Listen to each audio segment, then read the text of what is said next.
कोई भी कार्यक्रम बिना मेहनत से नहीं होता है। जब कहीं पार्टी पॉलिटिक्स का कोई कार्यक्रम होता है तो वहां पर लाखों की भीड़ होती है और वो बकायदा वहां पर गाड़ियां खड़ी होती है, गाड़ियां लग जाती है और हमारे लोग भरा भरा कर चले जाते हैं।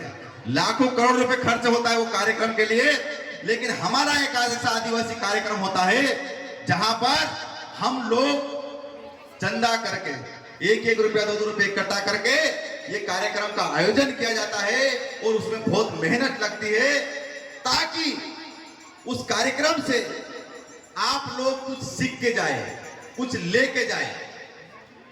इसलिए उन तमाम साथियों के एक बार जोरदार तालियां बजा दीजिए। मैं नारा लगाकर अपनी बात की शुरुआत करूंगा। भगवान बिरसा मुंडा की। एक एक व्यक्ति को हाथ ऊंचा करना है और जब तक हाथ ऊंचा नहीं करेंगे मैं वही नारा लगाता रहूंगा। भगवान बिरसा मुंडा की, टंट्या भील की, टंट्या भील की। साथियों, मैंने आज जो यहां पर टंट्या भील का जो नारा लगाया है, हम लोग ये सोच रहे थे कि बस फोटो लगा दी, हम सब लोग देख रहे हैं आज विश्व आदिवासी दिवस है, नाचेंगे कूदेंगे और चले जाएंगे। लेकिन किसी को यह बात नहीं पता है कि ये यहां पर लगी हुई फोटो क्यों है। इन लोगों ने साथियों हमारे लिए अगर संघर्ष नहीं किया होता तो आज हम और आप यहां पर बैठे हुए नहीं रहते। इस बात को नोट करके ले जाना। बंदूक की नोक पर अंग्रेजों से लड़ाई लड़ने वाला व्यक्ति कोई था तो टंट्या भील था। उसके आज वंशज हम यहां पे है। जब टंट्या भील से अंग्रेज परेशान हो गए थे तो उन्होंने कहा था कि टंट्या भील को कैसा पकड़ा जाए। तो टंट्या भील ने कहा था किसी मां के बेटे ने ऐसा बेटा जन्म नहीं हुआ है जो टंट्या भील को पकड़ सकता है। अगर मुझे पकड़ सकता है और मुझे कोई मार सकता है तो सिर्फ वो आदिवासी है, मेरा अपना समाज का। तो सबसे पहले तुमको यह करना पड़ेगा कि अंग्रेजों की फौज में आदिवासियों को भी भर्ती करना पड़ेगा। तो अंग्रेजों ने आदिवासियों को भर्ती देना चालू किया। तो सबसे पहले रोजगार की लड़ाई लड़ने वाले, नौकरियां लगाने वाला कोई था, जल जंगल की जमीन की लड़ाई लड़ने वाला कोई था तो वो था टंट्या भील। ये बात आपके जहन में याद होना चाहिए। एक एक आदिवासी को ये बात मालूम भी होना चाहिए और अपने घर में फोटो भी होना चाहिए कि उनकी बदौलत आज हम हैं। हमारे बीच बिरसा मुंडा। जिस उम्र में हमारे बच्चे इंस्टाग्राम पर रील्स बनाते हैं, जिस उम्र में हमारे बच्चे इंस्टाग्राम में नाचते कूदते हुए मिलते हैं, उस उम्र में बिरसा मुंडा शहीद हो गया था। ये बात याद रखना चाहिए। अंग्रेजों की नाक में दम करने वाला था वो बिरसा मुंडा था। आपको ये बात अपने को बच्चे को बताना चाहिए कि बेटा देखो ये बिरसा मुंडा है, इसके जैसा आपको बनना है। और जब आपको बोला जा रहा है कि इनके जैसा बनना है तो क्यों बनना है, उसके आगे आपको एक बात ध्यान रखना है। अगर आपके बच्चे और बच्चियां फिर से टंट्या भील और बिरसा मुंडा नहीं बने तो एक घटना जो देवास में हुई, जो घटनाएं मणिपुर में हो रही है, जो घटनाएं नेवामर में हो रही है, वो एक न एक दिन घटनाएं हमारे घर पे आने वाली है। ये बात को आप ध्यान रखना। आप लोग क्या बात करते हो, क्यों नहीं अभ्यारण्य, मजाक लग रहा है होगा कि यार उसके घरों पे जेसीबी चल रही है, वहां पर आदिवासियों को मारा जा रहा है। हम लोग आराम से मोबाइल पर देख रहे हैं और मोबाइल बंद करके आराम से सो जा रहे हैं। अगर नींद नहीं आ रही है 2 पोटली और लगा ली और सो जा रहे हैं। एक बात आपको बता दे, वो जेसीबी, वो फॉरेस्ट वाले आपके अपने घरों पर भी आने वाला है, ये बात ध्यान रखना आपने, यहां से नोट करके ले जाना। और जिस दिन आपकी ये जमीन छीन ली गई है, तो हमेशा मैं हर मंच से कहता हूं कि जिस प्रकार से मछली को अगर कभी जल से निकाल देते हैं तो उसकी हालत क्या होती है आप सबको पता है, मछली तड़प तड़प के मर जाती है। उसी प्रकार से आदिवासी को इस जंगल से, इस जमीन से निकाल दिया जाएगा, वो आदिवासी सर्वाइव नहीं कर पाता है, वो तड़प तड़प के मारा जाएगा। ये बात ध्यान रखना आपने, इसलिए इस बात को नोट करके लेके जाना। हमारी कमरें कस लो, हमारे वंशजों को बोलो, हमारे बच्चों को बोलो कि बेटा इंस्टाग्राम पे अब कमर हिलाने का टाइम गया, आप ये कलम उठाने का टाइम आ गया है, आप लड़ने का टाइम आ गया है, कमर कस लो, वरना ये हमारी जमीनें छीन लेंगे। साथियों, इस मंच के माध्यम से मैं बताना चाहता हूं कि हमारे लोगों ने जंगलों को पूजा है, नदियों को पूजा है, उनको रोका नहीं है और पहाड़ों को देवता बनाया है। आज ये आदिवासी जंगलों में नहीं रहता, पर्यावरण नहीं बचाता, नदियां नहीं बचाता, तो हम देख रहे हैं किस प्रकार से बेमौसम बरसात होती है। जब बरसात होना चाहिए तो बरसात नहीं होती, और बरसात नहीं होना चाहिए तो बरसात होती है। जहां पर पानी कम पड़ना चाहिए वहां पर पानी गिर रहा है, जहां पर गर्मी का टाइम कम होता है वहां पर गर्मी बहुत ज्यादा लगती है, ठंड का टाइम आज ठंड बहुत ज्यादा लगती है। ये पर्यावरण का पूरा विश्व सोच रहा है, और पूरे विश्व को आज इस मंच से बताना चाहते हैं कि इस पर्यावरण को बचाने से पहले आदिवासी को बचाना पड़ेगा। आदिवासी बचेगा तो आपका पर्यावरण बचेगा, आपका पर्यावरण बचेगा, वो आदिवासी जमीन बचाएगा, वो जंगल बचाएगा। आदिवासी कभी पेड़ का मेन उसका मुंडा है वो नहीं काटता है। एक बात ध्यान रखना, आदिवासी हमारी पद्धति बहुत है। कुछ उदाहरण के माध्यम से बताना चाहता हूं। जब हमारे यहां कोरोना आया था तो पूरा विश्व मर रहा था, पूरा विश्व वैक्सीन ढूंढ रहा था, और एक हमारा आदिवासी था, गांव गांव बकरे ढूंढ रहे थे। आदिवासी को कोई फर्क नहीं पड़ रहा था। क्यों? क्योंकि उसको कोई मतलब नहीं है, उसको पता है कि कैसे जिंदा रहना है। ये हमारे पुरखाओं ने हमको दिया है। हम जब आज भी खेत में आपके इधर ऐसा करते हैं क्या नहीं करते हैं, हमारे खेत में आज भी सावधानियां उगाते हैं, जिसमें तमाम प्रकार के दालें, तमाम प्रकार तेल निकाले वाले मूंगफली, तीली, ये हमारे खेत में बोते हैं, और साल भर का हमारे पास रख लेते थे। सिर्फ लोन लेने के लिए हम बाजार जाते थे। तो हमें क्या फर्क पड़ता है कोरोना से, जो पूरा विश्व डर रहा था, लेकिन आदिवासी कूद कूद के अपने घरों में रह रहा था। ये था आदिवासी, ये था हमारा, और हमारे लोगों को मालूम था ये चीज होने वाली है। सोचो, प्रकृति का कितने नजदीक रहने वाला आदिवासी, उसको सारी चीज पहले से मालूम होती है। लेकिन हमारे लोगों ने वर्तमान के दौर में अपने आप को इतना असहाय हो गया है, मीडिया के माध्यम से, सोशल मीडिया के माध्यम से, कि कहीं पर भी कोई भी आंडू पांडू मार के जा रहा है।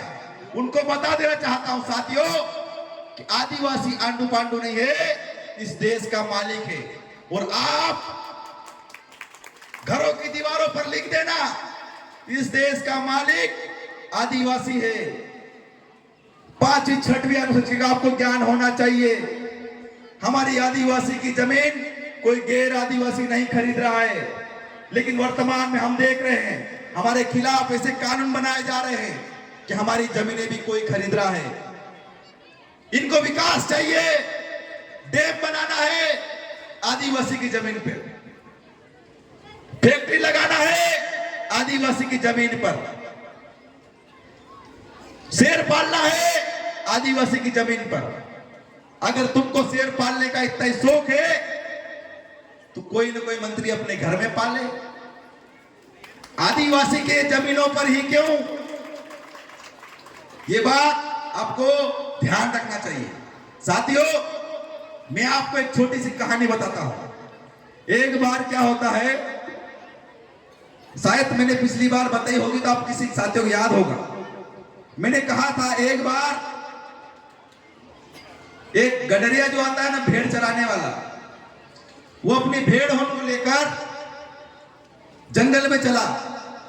जंगल में कुछ ज्यादा ही दूर गया वो रोज डेली वहां जाता था। लेकिन एक बार क्या हुआ, उनकी भेड़ होने के साथ में शेर का एक छोटा बच्चा आ गया। शेर का जब छोटा बच्चा आ गया तो वो घर ले आया। अब वो धीरे धीरे रोज जंगल जाता, रोज बकरी होने के साथ में रहता, जंगल जाता, जंगल से वापस आता, बकरी होने जो बनाया हुआ बाड़ा रहता उसी में शेर रहता। धीरे धीरे धीरे वो शेर पूरा बकरी होने जैसा व्यवहार करने लगा। धीरे धीरे वो अपने आप, उसको नेचर ने तो बनाया था शेर, लेकिन व्यवहार से वो पूरा बकरी होने जैसा हो गया। तो एक बार दूसरे शेर ने देखा कि यार ये बकरियों के बीच ये शेर कैसा, ये तो हमारे समाज की तौहीन हो गई, हमारे लोगों की तौहीन हो जाएगी इसमें। तो शेर ने झपट्टा मारा और उसने बकरी को नहीं उठाया, भेड़ को नहीं उठाया, उस शेर को उठाया। शेर घबरा गया कि अब ये मेरे को खा जाएगा, डर गया वो। फिर उसको बोला यार तू ये क्या कर रहा है? बोले तू बकरियों के बीच में घास खा रहा है। तो उसने बोला नहीं, मैं तो बकरी हूं। बोले नहीं, तू शेर है, तू टाइगर है। बोले नहीं, मैं तो बकरी हूं। जैसा हम हर बार आप लोगों को बोलते हैं कि आदिवासी इस धरती का मालिक है, आदिवासी जंगल का रखवाला है, आदिवासी को संविधान में सबसे ज्यादा अधिकार मिले हुए, लेकिन बार बार आदिवासी 2 क्वार्टर, 1 मुर्गा में या तो बिकता है या फिर अपने बाप को बकरी की भांति समझता है। वो समझता ही नहीं मैं इस धरती का मालिक हूं, वो समझता ही नहीं वो कितना बड़ा शेर है। अब वो शेर का दिमाग खराब हुआ, वो दूसरे वाले शेर को पटका दो। बोले तेरे को समझ में आ रही है? बोले नहीं, मैं तो बकरी हूं। फिर उसको तालाब के किनारे लेके गया। तालाब किनारे लेके गया तो बताया कि देख तेरी और मेरी फोटो सेम है, तू और मैं सेम दिख रहे हैं। बोले हाँ यार बात तो सही है, दिख तो सेम रहे हैं। तो बोले दहाड़ दहाड़, तू इस धरती का मालिक है, बता तू लोगों को कि तू कौन है। अब वो दहाड़ता है, लेकिन उसकी दहाड़ भी नहीं निकलती, क्योंकि हो ऐसा गया वो चारों तरफ से शोषण। कोई भी पुलिस वाला उसको डरा जाता है, कोई भी उसको धमका जाता है, वो डर जाता है। ऐसे माहौल में भी रहा। अब उसने दहाड़ने की कोशिश करे, निकले बकरी की आवाज। अब शेर का होगा दिमाग खराब, उसको 4-5 पटकने अच्छे दी, पूरा झकझोर दिया उसको, उसका दिमाग खराब हुआ। तो फिर वो दहाड़ा, दोनों दहाड़े, पूरा जंगल हिल गया कि कौन जाग गया आप। तो आज मैं आप लोगों के यहां से कहना चाहता हूं कि हम बार बार आप लोग बोलते हैं कि आप लोग अपने अधिकारों को जानो, अपने आप को पहचानो। इस धरती के मालिक हो आप, पर्यावरण के रखवाले हो आप, टंट्या भील के वंशज में आप, जिन्होंने गर्दनें कटवा दी, खून की नदियां बहा दी, लेकिन अपने अधिकारों से कभी समझौता नहीं किया, वो लोग हैं आप। लेकिन बार बार आप नहीं मैं तो बकरी हूं, नहीं मैं तो भेड़ हूं। फिर वही रामायण करता, फिर कोई भी आपको डरा जाता है, कोई भी आपको चमका जाता है। आपको अपने आप को मानना पड़ेगा, तो आपसे दुनिया मानेगी। आपके हर लोगों को जरूरत है, हर समाज को जरूरत है। मैंने देखा यहाँ पे कितनी रिस्पेक्ट करते हैं आदिवासी की, क्योंकि मालूम है आदिवासी किसी का दुश्मन नहीं है, आदिवासी किसी का बुरा नहीं कर सकता, आदिवासी किसी को नुकसान नहीं पहुंचा सकता। इस देश में, इस जमीन में पर्यावरण को बचाना है तो आदिवासी को जिंदा रखना पड़ेगा। और आदिवासी हमें बोलना चाहता हूं, उससे पहले हमारी संस्कृति, हमारी सभ्यता, इस चीज को भी आपको रक्षा करना पड़ेगी। हम देख रहे हैं हमारी संस्कृति धीरे धीरे खत्म होती जा रही है, हमारी सभ्यता खत्म होती जा रही है। हमारा संविधान लिखित नहीं है, हमने जो भी सीखा है हमारे पुरखाओं से सीखा है, जो भी सीखा है हमारे आने वाली पीढ़ी ने सीखा है। हमारी आने वाली पीढ़ी ने जैसा करा, हमारे रीति रिवाज शादी में जैसे करते आए हैं वो हम लोग करते आए हैं, क्योंकि वो लिखित में नहीं है। अगर हमारे लोगों ने फेरे अगर कभी उल्टे लिए हैं तो आने वाली पीढ़ी भी देखा है कि हमारे फेरे तो ऐसे ही लेते हैं, जबकि आदिवासी में फेरा कभी भी ऐसा नहीं लेते हैं। आदिवासी फेरा ऐसा लेते हैं। कभी भी आदिवासी घट्टी होती है वो कभी भी ऐसी नहीं घुमाई जाती है, वो घट्टी ऐसी घुमाई जाती है। पंडित हमेशा ऐसी घट्टी घुमाता है, ऐसा हाथ घुमाता है, आरती करता है, लेकिन आदिवासी हमेशा ऐसा करता है। क्यों? मैंने कहा आदिवासी को सबसे बड़ा वैज्ञानिक आदिवासी रहा है। आदिवासी को मालूम है धरती जब सूरज के चक्कर लगाती है वो ऐसा घूमती है, जब भूतिया बाबा आता है तो उसको देखना वो ऐसा घूमता है। कभी भी भूतिया बाबा ऐसा नहीं घूमता है। सूरज चांद जब धरती के चक्कर लगाते हैं वो भी ऐसा करते हैं। तो ऐसा जब लगाना, चक्कर लगाना, ऐसे फेरे फिरना हमने कहां से सीखा है? हमारे पुरखाओं से सीखा है। पुरखाओं ने हमको मालूम था क्या सही है क्या गलत है। तो साथियों आपको पता होना चाहिए, हमें किसी और की तरफ देखने की जरूरत नहीं है। हमारा इतिहास खंगालो, हमारे डोकरे बाबाओं के पास बैठो, बूढ़ी बुजुर्ग माओं के पास बैठो, उनको पूछो कैसे वो आए थे, कैसा यहाँ पर सिद्धिगंज में कैसे उन्होंने धरती को खेड़ा है, कैसे बचाया है, अपने आप को कैसे प्रोटेक्ट करके रखा है। इनसे आपको जानना पड़ेगा, उनसे आपको सीखना पड़ेगा। लेकिन वर्तमान में हम लोग हमारे समाज को कभी जान ही नहीं पाया है। हमको फॉरेस्ट कंजर्वेशन एक्ट में जिस प्रकार से बदलाव किया गया है उसका भी विरोध करना चाहिए। साथियों कहीं पर अगर घटनाएं होती है तो मेरा हमेशा ये मैसेज होता है कि अगर यहाँ के आदिवासी को अगर तकलीफ हुई तो वही तकलीफ बड़वानी के आदिवासी को भी होना चाहिए। अगर यहाँ के अगर आदिवासी को तकलीफ हुई वही तकलीफ सीहोर वाले आदिवासी ने महसूस करना चाहिए। तो हमारी संस्कृति सभ्यता बची है, तो हमारी एकता है। हम देख रहे हैं आए दिन हमारी सा एकता खत्म किया जा रहा है, कभी भील भिलाला बारेला का नाम से, कभी गोंड कोरकू के नाम से। लेकिन हम किसी के बहकावे में नहीं आना है। हमको बोलना है कि एक तीर एक कमान, आदिवासी एक समान। ये नारे को चरितार्थ करना पड़ेगा, वरना आपको भील भिलाला बारेला के नाम से मारेंगे। बारेला में भी तमाम प्रकार के सरनेम के हिसाब से बांट दिया गया है। अगर वो भी नहीं बचा तो भाई भाई को लड़वा दिया जाएगा। तो साथियों हमको ध्यान रखना है, हमारा अपना कोई भी हो, हमारा अपना आदिवासी भाई है, हमारा खून एक है। हम तो सदियों पुराना, 100 साल पुराना खून को लेकर चलते हैं कि हम बोलते हैं कि हम बिरसा मुंडा का खून है, हम डंडिया भील का खून है। तो साथियों हमें अपने पास के आदिवासी का खून क्यों नहीं हम अपना सकते हैं, ये चीज हमें ध्यान रखना पड़ेगा। एक चीज और हमारे याद रखना साथियों, हम लोग एक सेड़े के लिए गर्दन कटवा देने वाले लोग हैं। तो हमारी ये जंगल और जमीन छिन जाती है तो हम चुप क्यों बैठ जाते हैं? इस बात को ध्यान रखना है, हमें ये जंगल और जमीन को बचाना है। मुझे बहुत देखकर बहुत आश्चर्य लगा कि हमारे लोग इतनी बड़ी, अगर कभी कहीं सर्वे हो रहा तो चुप बैठ जाते हैं। ये सर्वे अगर होता है तो हमारे और अपने हमारे जमीनों के लिए होता है, उसको शुरू से हमें रोकना पड़ेगा। हमें कलेक्टर से मिलना पड़ेगा, हमें सांसद से मिलना पड़ेगा, हमें विधायकों से मिलना पड़ेगा, हो सके तो मुख्यमंत्री से भी मिलना पड़े तो मिलना पड़े, प्रधानमंत्री से भी मिलेगा, हम राष्ट्रपति से मिलेंगे। लेकिन हमारी जमीन बचेगी तो आदिवासी बचेगा, एक बात ध्यान रखना। और इस जमीन को हमारे पुरखाओं ने बहुत मेहनत से सींची है, 3 से 4 पीढ़ी मुश्किल से हुई होगी। इस जमीन के लिए पेट के पोतले बांधकर इस जमीन को सिंचाई। साथियों इस जमीन को बचाने की जिम्मेदारी पुरखाओं ने आपके ऊपर सोची है, छोड़ी है, दादा परदाओं ने आपके ऊपर छोड़ी है, इस जमीन को छीनने नहीं देना है। दूसरी चीज, एक छोटी बात करके मैं आपको अपनी बात को खत्म करूंगा। साथियों हम लोग बोलते हैं शिक्षा बाबा साहेब ने कहा था, शिक्षा वो शेरनी का दूध जो पिएगा वो दहाड़ेगा। लेकिन वर्तमान में हम देख रहे हैं हमारे आदिवासी समाज में भी बच्चा जब बड़ा हो जाता है, थोड़ा बहुत अगर कमाने लग जाता है तो पिताजी खुश हो जाता है कि चलो यार 200-300 डेली लेके आ रहा है। मैं हमेशा बोलता हूं, ये माता बहना बेटी हुई है, एक बात अपने पल्लू में गांठ बांध के घर ले जाना। अपने बेटा और बेटी के भले एक साड़ी कम पहनना। अगर आपके बदन में कपड़े अगर फटे हुए होंगे तो चलेगा, लेकिन आपका बेटा और बेटी की किस्मत फटी हुई नहीं मत बनने देना, ये बात ध्यान रखना।